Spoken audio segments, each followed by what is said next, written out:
Aloha! E bem-vindos à Batalha das Eras, onde a nostalgia e a atualidade se encontram. E bem-vindos à última parte do Passou no Teste? De Hot Wheels.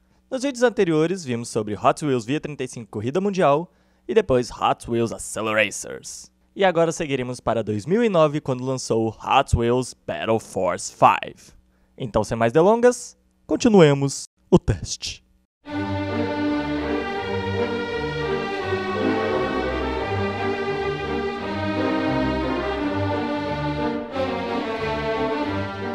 Sim, agora passamos não para mais um filme ou uma série de filmes, mas realmente uma série com 2 temporadas, 52 episódios e um especial, produzida pela Nelvana, em parceria com a Nerd Corps Entertainment. Sim, acho que vocês lembram do Max Steel atual, né? Então, é a mesma. Bom, mas depois de 2005, Hot Wheels Acceleracers nos deixou com muitas perguntas a serem respondidas. O que houve com o Vert? E quantas equipes? Cadin? Os Racing Drones? Bom, em 2009... recebemos a novidade que finalmente Hot Wheels voltaria para as telas. Hora de finalmente saber o que aconteceu. Finalmente, depois de tantos anos esperando. E aí, o que acontece? Simples, eles resolveram fazer um reboot, deixando de lado tudo que aconteceu antes. Não, que isso? Problema? Não tem problema. Por que eu teria problema? Por que eu deveria sentir algo com a Mattel nos dando algo tão maravilhoso e recebendo nossa confiança e amizade por alguns anos, deixando com vontade de mais do que eles têm a oferecer, apenas para jogar tudo isso de lado e mostrar o quanto eles não se importam conosco, dando aos fãs apenas a vontade de ir até a sede da Mattel, quebrar o lugar, pegar os executivos, prenderem em jaulas dentro de um helicóptero e jogar dentro de um vulcão enquanto nós estamos em volta? Acho que o que eu quero dizer é... eu tô bem. Mas, quem sabe? Talvez o reboot seja bom. Já vimos aqui alguns que fazem um bom trabalho. Talvez devamos apenas dar uma chance. Então, do que se trata? Começamos acompanhando Vert Wheeler, um piloto radical, sempre na ponta do gatilho, que adora desafios, não gostando muito de seguir conforme as regras, irritando assim as autoridades locais. E acaba que em uma de suas aventuras dirigindo pelo deserto, ele acaba se deparando com um estranho e ameaçador tornado. E nisso ele faz o que qualquer ser humano sensato faria em uma situação como essas, acelera em direção ao tornado. Pera, hã? Ah, ok. De qualquer forma, esse tornado acaba estranhamente mandando ele para um outro mundo bem esquisito. Lá ele acaba vendo uma versão beta da Cortana, chamada Sage, fugindo de uns animais antropomórficos que começam a fazer bullying com ela. Com o líder desses, Kalos, pegando uma chave com ela, com eles aparentemente querendo usar isso para destruir outros mundos. Vert então resolve fazer algo tirando ela juntamente com essa chave de lá, sendo assim perseguido por esses vilões. No caminho, aparentemente sem se importar de quem é esse estranho piloto que, de certa forma, a sequestrou, de onde que ele veio ou o que ele busca, ela resolve explicar tudo o que está acontecendo para ele. Com Kalos tendo atingido o carro de Vert, eles vão em direção ao Mobius, uma oficina móvel. Essa danificada, mas que Sage resolve usar para dar uma tunada no carro do Vert, personalizando com a própria personalidade do Vert. E dando uma armadura para o Vert estranhamente com um símbolo com o número 5, que provavelmente não vai ter nada a ver com o que virá pela frente. Para completar a reforma, você precisa dar um nome para o carro. Pera, pra ele prosseguir ele precisa nomear o carro? Que é isso, um RPG?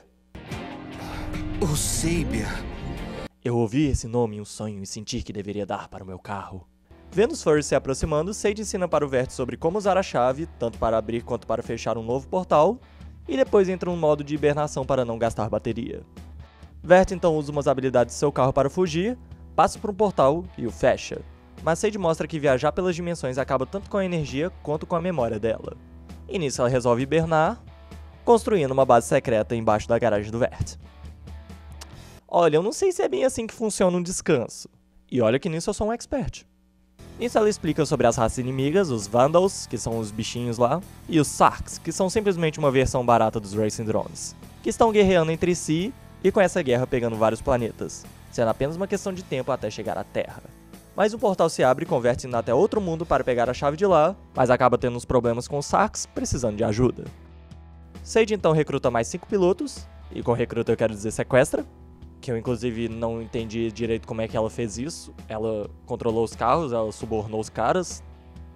De qualquer forma, que após Vert escapar do tal mundo, sendo acompanhado por alguns Sarks, esses pilotos o ajudam a derrotá-los. E aí depois são levados até a Sage para uma explicação do que está acontecendo, resolvendo então participar disso, se tornando a equipe Battle Force 5. Mas que graças a tudo isso que fizeram, eles na última aventura acabaram se tornando grandes alvos para os Vandals e os Sarks. Ou seja, a Terra que acabaria se tornando um dos alvos para essas raças, acabou se tornando o alvo principal dessas raças. Bom trabalho, Sage. E a partir de então vamos tendo cada vez mais aventuras desses nossos personagens, buscando manter a Terra a salvo, enfrentando esses vilões em desafios por diferentes mundos, esses conhecidos como zonas de batalhas. Bom, e antes de ir para os personagens, apenas quero mencionar o que tanto me pediram nos comentários do vídeo anterior. Sim, a abertura da série é bem legal. Explica bem as coisas, mostra bem a ideia do que está acontecendo, e a música também é boa de ouvir. Apenas não dublem ela. Bom, e quanto aos personagens? Começamos com Vert Wheeler, que eu basicamente já descrevi ele no início da história. Um cara que gosta de se virar sozinho, que não liga muito para as regras e aparenta ser um espírito livre. Bom, na verdade ele meio que começa assim, mas aí a partir dos episódios seguintes ele vira um líder que tenta manter todos unidos, seguindo suas regras, sempre em mente o objetivo de salvar o mundo. Eu perdi algum episódio no meio termo? O que eu quero dizer é que ele basicamente se tornou seu oposto em um piscar de olhos. Mas o maior problema que eu tenho com ele é que o Vert aqui não apresenta ter uma história própria. Ele não tem o seu arco, e nisso acaba entrando em uma armadilha bem comum para protagonistas, que é ele ser o personagem menos interessante de todos. Que assim, você não acompanha ele meio que passando por nada direito. O anterior, na Via 35, tinha toda aquela coisa de ser um moleque arrogante que vai aprendendo que o mundo não gira em volta dele, e no Acceleracers é mais um rapaz que está em dúvidas de sua capacidade. E aqui eu só consigo ver ele como o líder. E nisso eu senti falta de algo mais profundo. Passamos então para Zum Takazumi. Vocês sabem o Punho de Ferro do Ultimate Homem-Aranha? Então, é a mesma coisa.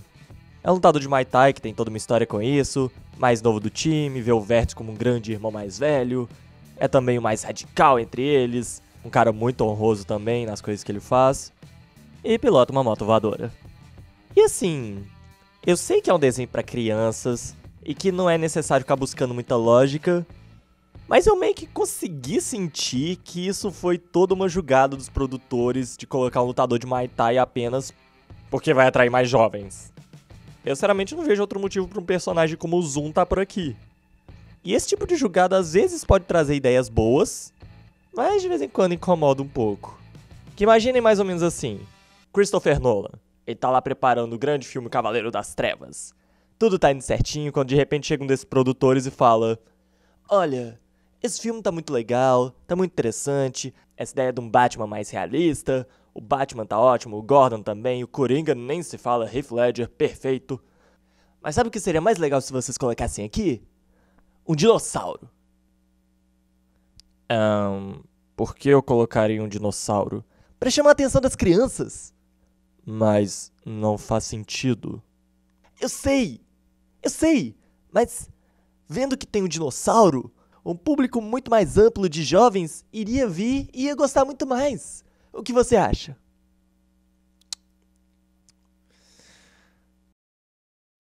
Você quer ver um truque de mágica? Mas no geral ele consegue ser um personagem bem legal. Também temos a totalmente não cópia de Porkchop Monkey, os irmãos Cortez, Sherman e Spinner. Esse eles tentaram tão pouco que até o dublador do Monkey daqui é o mesmo. Esse é o apoio tático da equipe. Irmãos, com o Spinner sendo um hacker, mas no final é bem um Monkey medroso, sempre apavorado e tudo mais. E Sherman sendo igual ao Porkchop, o fortão, bruto, que adora violência. Mas que esse tem um grande diferencial de que ele também é o mais esperto, inteligente e sensato dos dois. Por que eles precisam do Spinner mesmo? Não, agora de verdade. O Sherman até que consegue ser um personagem bem legal, eu gosto dele. Mas em todos os episódios que eu assisti, eu não consegui achar praticamente nenhuma utilidade pro Spinner. E alguns podem até dizer, ué, mas é igual ao Monkey. Não exatamente. Monkey tem suas utilidades nos filmes. Como eu até mencionei no vídeo anterior, ele é o personagem relacionável. Graças a ele, você vê que esse mundo onde eles vivem não é feito só de corredores e que todo mundo desde que nasce já é um ótimo piloto de carro. Monkey é o personagem que dá uma referência de limitação e graças a isso, os outros pilotos nos parecem muito mais OPs do que sem o Monkey lá. E segundo, ele já fez bastante coisa e se mostrou muito útil. Já o Spinner, pra mim, ele é uma das melhores definições de inútil que eu já vi ultimamente. E pra mim, ele sinceramente é o personagem mais chato de todos em Hot Wheels. Depois disso temos Agura Ibaden, ou Ibadin, que se tornou meio que a minha favorita. E não só porque ela é dublada pela minha waifu, mas também porque ela é que mostra ter a melhor personalidade e personalidade própria. Ela é oficial em operações especiais, curte off-road, é um dos mais, se não a mais destemida do grupo, também colocada bem como a segunda em comando, e quando ela quer algo feito, não subestime essa menina. E também demonstra ser descendente de uma realeza africana. Agora, se ela for de Wakanda, ela ganhou meu coração 100%. E no final, como personagem, ela é ótima. Mas eu também estaria mentindo se eu dissesse que eu não abria um sorriso toda vez que ela falava. Depois passamos para Stanford Isaac Rhodes IV. Esse aí tem pedigree. Da primeira vez que eu vi esse cara, eu tomei um ódio tão forte dele. Por quê? Porque ele não aparentou ser apenas uma cópia barata do Shirako, mas também uma cópia muito mal feita. Novamente, parece que os produtores chegaram falando: ao que vemos no gráfico, o povo que viu Acceleracers gostava muito do cara do som alto. Então coloquem também um cara do som alto aí, ok? Sem entender a junção de elementos que faziam a gente gostar tanto dos personagens do Acceleracers. Mas o bom é que depois esse cara foi saindo mais disso e adquirindo uma personalidade mais própria. A qual ele começa a falar dela meio que esperando que nós já saibamos bastante a história dele. E já que é assim, ele é um príncipe britânico, número 188 na linhagem, e conhecer a realeza atual, isso aí pode esquecer de pegar o trono. Ele gosta de festejar, mostra ter uns problemas de família, e no geral a maior característica dele é que ele é um babaca arrogante em um nível quase desprezível. E eu só tô falando quase porque eu tô tentando ser gentil. Mas com o tempo, meio que vai consertando isso. No geral ele é um babaca. Passamos então para Tess Volitov, dublado por Márcio Araújo, que aparentemente tem a grande vontade de participar de todo o Hot Wheels que ele puder. Dessa vez com sotaque russo. Ela está tendo uma experiência psíquica transdimensional.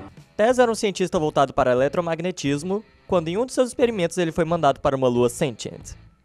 A partir de então ele aprendeu mais sobre os Sentients e se tornou um rebelde por lá contra os Sentients vermelhos. E após um encontro bem amistoso entre ele e a Battle Force 5, ele acabou se juntando à equipe, possuindo inclusive a grande vantagem de usar uma luva eletromagnética que vem bem a calhar. É bem inteligente, bem arrogante também, e acabou criando uma boa relação, mesmo que extremamente rápido, com o resto da equipe, essa que vai melhorando cada vez mais com o tempo. E depois temos AJ Dalton, um amigo do Vert, que aceitou extremamente rápido ajudá-los em determinada situação. De verdade, até o Vert ficou assustado com essa rapidez.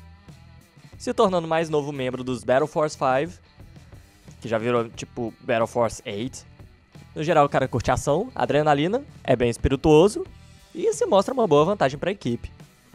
Também temos a Sage, uma sentinela azul, a última de sua raça, pode disparar choques eletrônicos, levitar, tem grande conhecimento tecnológico e auxilia a equipe Battle Force 5 dando conhecimento a eles, guiando-os, e que com o tempo vamos tendo cada vez mais profundidade nela e na sua raça.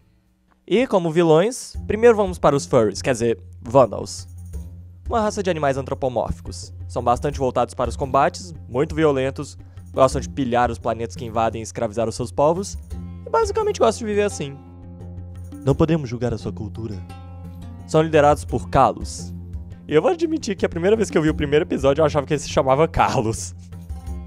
E eu acho que seria 10 vezes mais legal se ele se chamasse assim. Fala que não seria muito mais legal eles serem liderados por Carlos. Mas, continuando. É aquele típico líder que usa de intimidação e força bruta para manter os outros sob suas ordens. Sabe lutar bem, usa uma besta no braço, além de possuir um bom armamento, e tem esse jeito de ver as outras raças como seres inferiores. Também temos o Crocomodo, segundo em comando, que acho que posso colocar o Kalos como o Megatron da situação, e o Crocomodo seria o seu Starscream. Várias situações buscando um jeito de tomar o lugar do Kalos, mas diferente do Starscream, ele acaba desistindo disso com o tempo. Também temos Zever. Se o Crocomodo é o Starscream, ele seria como Soundwave. Só que não tão legal, nem muito esperto. E já mencionando isso, ele realmente é um não muito esperto na equipe, principalmente por pensar só em comida, mas ele chega até onde está graças à sua lealdade. Lealdade relativa. E também temos Hatch, um cara com habilidades bem diversas, mas ainda assim ele é um daqueles carpetes que se curva para qualquer um que se torne um líder ou planeje isso. É aqueles típicos Maria vai com as outras. E também temos os Sarks. São robôs que baseiam sua existência na lógica e na conquista de outros mundos. Foram criados como um exército, mas seu líder se voltou contra o criador deles, assumindo o controle. E por falar nesse líder... Gente, parece que o Dom Aço finalmente se deu bem na vida. Esse cara é Zamorak. Grande líder, sempre comandando com punho de ferro, usando chicote elétrico tanto contra seus adversários quanto pra colocar ordem na casa. Vê os orgânicos como seres inferiores e vai seguindo a lógica de conquistar outros mundos, mantendo assim a superioridade deles. E assim, eles tentam fazer esse cara ser ameaçador, mas, gente, nós passamos pela Gelorum. Preciso dizer mais? E temos seu segundo em comando, Zug. Bem leal, forte e não muito inteligente, que é basicamente como todo leal segundo em comando. Relativamente leal. E assim, tem mais um vilão que aparece mais pra frente, mas eu acho melhor não falar sobre ele pra evitar spoilers. E como considerações finais, eu sinceramente fiquei muito desapontado com Battle Force 5. E acredito que muitos fãs de Hot Wheels se sentem desrespeitados com isso. E assim, acredito que muitos podem acabar falando, até mesmo pensando, ah, mas você tá sendo tão rígido com Hot Wheels, sendo que você foi bem mais leve com Max Steel, até empatando ele com o anterior, considerando que a situação das duas franquias é praticamente a mesma. Sim, eu consigo ver isso chegando na cabeça de vocês, mas há um motivo para isso. Na verdade, dois. Primeiro, muitos confundem isso sobre o Max Steel, mas eu não estava comparando a série atual com os filmes antigos. Eu estava comparando a série atual com a série antiga antes dos filmes, a qual teve uma diferença brutal para chegar neles. Apenas deixando isso claro. E segundo e mais importante, Max Steel acabou! E esse foi o ponto que mais pesou. Se você pegar o Max Steel antigo, teve início, meio e fim. Então mesmo surgindo séries novas, você sempre pode voltar e reassistir e se sentir satisfeito com o que você viu. Com Hot Wheels não foi assim. Muitos queriam ver uma conclusão de algo tão grandioso que estava acontecendo. E ver a Mattel simplesmente criando um reboot depois de tanto tempo é o que faz com que nós fãs nos sintamos tão desrespeitados. Pois é nesse momento que essas empresas comprovam que realmente elas não se importam com a gente. Que elas não se importam com o que os fãs querem. Mas, deixando então essa questão de lado, o que eu posso dizer de Battle Force 5 como a obra que é? Não é terrível como alguns falam. Na verdade, nem é ruim. Pelo que busca, é boa. O design dos carros é legal, as zonas de batalha também, alguns personagens são bons de se ver, o desenho passa boas ideias para crianças, e no geral, é ok. E acho que esse é o problema. Ele é simplesmente ok. No final é simplesmente bem genérico. E pensando nisso, é surpreendente que essa versão é o que alguém poderia imaginar de como seria um desenho de Hot Wheels antes da corrida mundial ser feita. Assim, voltando à comparação que eu fiz no vídeo anterior de Hot Wheels e Star Wars. A corrida mundial foi como Uma Nova Esperança, Acceleracers como Império Contra-Ataca e Battle Force 5 basicamente como o Retorno do Jedi. Se eles tivessem desistido da ideia do Retorno do Jedi e passado logo em seguida para Ameaça Fantasma. É bem esse nível. E é simplesmente desapontante que os anteriores pegaram uma ideia tão básica, que é o Hot Wheels, e se esforçaram tanto, deram tanto de si para fazer algo tão grande e inovador, e depois elevaram ainda mais essa grandeza e inovação, enquanto aqueles simplesmente abraçaram a mediocridade. Mas, antes de acabar, alguns inscritos também me pediram para ver Team Hot Wheels para falar sobre esse. E eu vou admitir que eu não tava muito afim, principalmente em ver a imagem do Team Hot Wheels. Sei lá, me passava muito pela cabeça uma comparação de Transformers com Rescue Bots. Sabe, uma versão bem infantilizada. Mas vários pareciam gostar bastante, então eu resolvi ver o que tinha a oferecer, e após assistir um pouco, a única coisa que me passou pela cabeça foi... Hã? E eu simplesmente... simplesmente não sei explicar o que aconteceu. Foi... incrível. Sei lá, parece que os criadores dessa série de filmes olharam para as versões anteriores e pensaram... Olha, dá pra ver que não tem como superarmos o que nossos antecessores fizeram em questão de história, profundidade e tudo mais. Então, quer saber? Vamos pular de cabeça na insanidade. E foi o que fizeram. Veio montado num camelo até aqui? Não, isso não é um camelo. São o Jerry e a Mary. Ok, 3 perguntas das 5 básicas me passaram pela cabeça nesse momento. O quê? Como? E por quê? Mas mais importante, o quê? E assim, o que eu acho que eu posso falar desse desenho? Se passa em torno desses 4 garotos e o tutor deles e algumas aventuras. E por mim é só isso que eu explico, porque é melhor vocês irem assistir sem muita ideia do que vai acontecer. Mas, na minha opinião, pelo menos, o tom de comédia aqui é brilhante. Começa quando eles têm um personagem chamado Larry. Isso já é uma comédia natural. Abraços, Larry. Mas então, no final, eu acho que posso dizer que Hot Wheels passou no teste. Bem na média. Observando apenas Corrida Mundial e Acceleracers, pra mim passaria com total. Mas Battle Force 5 abaixou tanto o nível épico dos seus antecessores. Mesmo assim, Team Hot Wheels conseguiu trazer uma nova sensação muito boa e ajudou a subir o nível.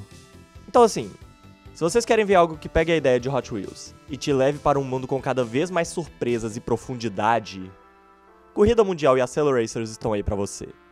Se vocês querem algo pra se divertir um pouco e passar o tempo e até ir se aprofundando na história pouco a pouco, Battle Force 5 pode atender suas expectativas.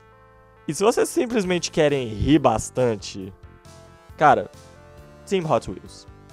E todos eles aparentemente têm no YouTube. Algumas em versões um pouco mais seguras para YouTube, mas tudo presente. E antes de finalizar, só avisando que tem mais uma surpresinha que estou preparando antes de acabarmos esse especial. Então, apenas aguardem os próximos dias. Bom, então é isso, espero que tenham gostado, não esqueçam de avaliar, comentem, sugiram novos desenhos para vermos se passaram no teste, se inscrevam no canal para novidades, curtam a nossa página no Facebook, tá na descrição, e até a próxima. Eu sou o John Juiz das Eras, e aloha!